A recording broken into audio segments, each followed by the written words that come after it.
Edema paru adalah akumulasi cairan dari paru-paru secara tiba-tiba akibat peningkatan tekanan intravaskular. Edema paru terjadi oleh karena adanya aliran cairan dari darah ke ruang interstisial paru yang selanjutnya ke alveoli paru, melebihi aliran cairan kembali ke darah atau melalui saluran limfatik.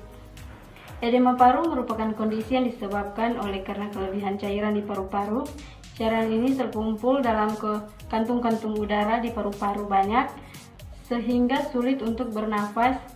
Dalam kebanyakan kasus, masalah jantung menyebabkan edema paru, tapi cairan dapat menumpuk karena alasan lain, termasuk pneumonia, paparan terhadap racun tertentu dan obat-obat, dan olahraga atau hidup pada ketinggian tinggi. Penyebab edema paru. Penyebab edema paru dikategorikan menjadi dua kelompok, yaitu edema paru yang berhubungan dengan gangguan jantung yang disebut dengan edema paru kardiogenik, dan edema paru yang terjadi tanpa gangguan jantung yang disebut edema paru non-kardiogenik. Normalnya jantung memompa darah ke seluruh tubuh dari bagian jantung yang disebut ventrikel kiri. Darah yang dipompa dari ventrikel kiri ini adalah darah dari paru-paru yang berisikan oksigen. Edema paru yang disebabkan oleh gangguan jantung umumnya terjadi karena ventrikel kiri tidak mampu memompa darah keluar jantung secara maksimal. Akibatnya, darah masih tersisa di ventrikel kiri dan menyebabkan peningkatan tekanan. Peningkatan tekanan di ventrikel kiri akan membuat darah dari paru-paru lebih sulit masuk ke jantung, sehingga darah akan mengandung di pembuluh darah paru-paru. Jika tekanan di pembuluh darah paru-paru sudah terlalu tinggi, sebagian cairan dari pembuluh darah akan terdorong keluar dan masuk ke dalam alveoli. Diagnosa keperawatan dari edema paru. Yang pertama, gangguan komunikasi verbal, intervensi, promosi komunikasi, defisit bicara. Definisi menggunakan teknik komunikasi tambahan pada individu dengan gangguan bicara. Tindakan observasi yang pertama, monitor kecepatan, tekanan, kuantitas, volume, dan diksi bicara. 2. Monitor proses kognitif, anatomi, dan fisiologi yang berkaitan dengan bicara, misalnya memori, pendengar, dan bahasa. Yang ketiga, monitor frustasi, marah, depresi, atau hal lainnya yang mengganggu bicara. Yang keempat, identifikasi perilaku emosional dan fisik sebagai bentuk komunikasi. Terapeutik, yang pertama, gunakan metode komunikasi alternatif, misalnya menulis, mata berkedip, papan komunikasi dengan gambar dan huruf, isyarat tangan, dan komputer. Yang kedua, sesuaikan gaya komunikasi dengan kebutuhan, misalnya berdiri di depan pasien, dengarkan dengan seksama, tunjukkan satu gagasan atau pemikiran sekaligus, bicaralah dengan perlahan sambil menghindari teriakan, gunakan komunikasi tertulis, atau meminta bantuan keluarga untuk memahami ucapan pasien. Dan yang ketiga, ulangi apa yang disampaikan pasien. Yang keempat, berikan dukungan psikologis.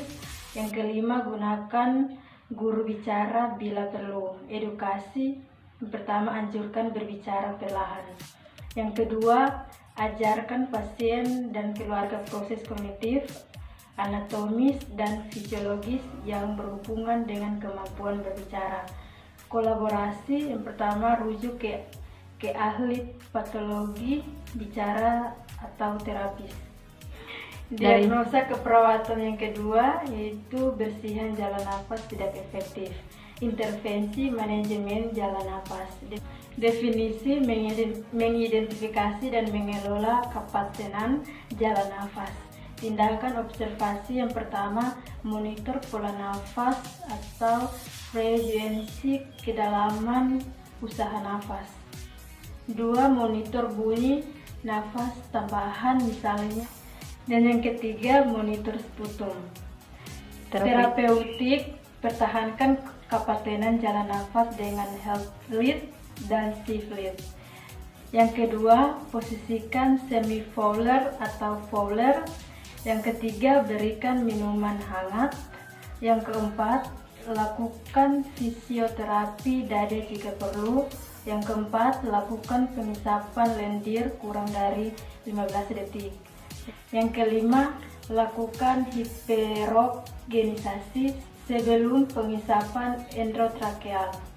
Yang keenam, keluarkan sumbatan benda padat dengan forceps emphysema. Yang ketujuh, berikan oksigen bila perlu. Kolaborasi yang pertama, kolaborasi pemberian bronchodilator, ekspektoran, mukolytik jika perlu. Selamat siang Ibu. Perkenalkan, saya perawat Soan Magdalena Musa. Di sini saya akan melakukan pemeriksaan. Namun sebelumnya saya akan melakukan pengkajian. Siapa nama Ibu? Bini Berondong. Tempat tanggal lahir? Perluan 8 Juni 2000. Umur? 20 tahun. Agama? Kristen Protestan. Status perkawinan? Belum menikah. Alamat sekarang Ibu? Kirim ke 5 bulan seperti ini. Oke, baiklah, saya akan melakukan pemeriksaan. Apakah Ibu bersedia? Baiklah Ibu, saya akan melakukan pemeriksaan tekanan darah Ibu. Namun sebelumnya Ibu sudah pernah tensi?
Baik Ibu, tekanan darah Ibu normal 120/80.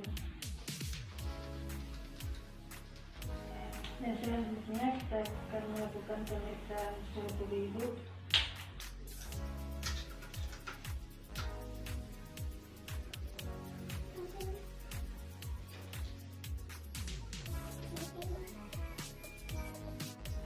Suhu tubuh Ibu normal 36 derajat Celcius.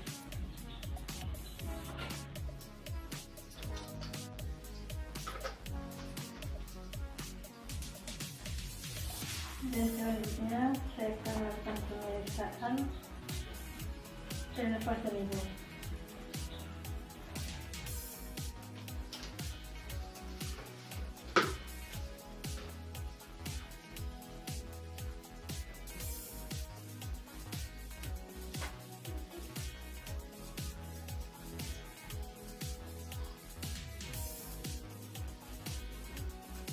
Baik Ibu, pernafasan Ibu normal.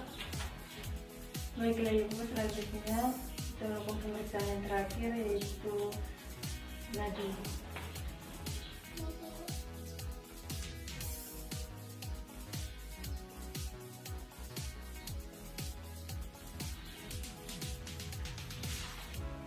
Baiklah Ibu, terima kasih atas kerjasama yang baik. Jika ada pertanyaan atau keluhan Ibu, silakan Ibu panggil saya di ruang perawat, atau silakan pencet tombol di belakang Ibu. Baiklah teman-teman, pada kesempatan kali ini saya akan mengajak teman-teman bahkan adik-adik yang baru lulus SMA ataupun SMK yang ingin menambah ilmu, wawasan ataupun pengalaman. Mari bergabung bersama kami di Universitas Pembangunan Indonesia Manado.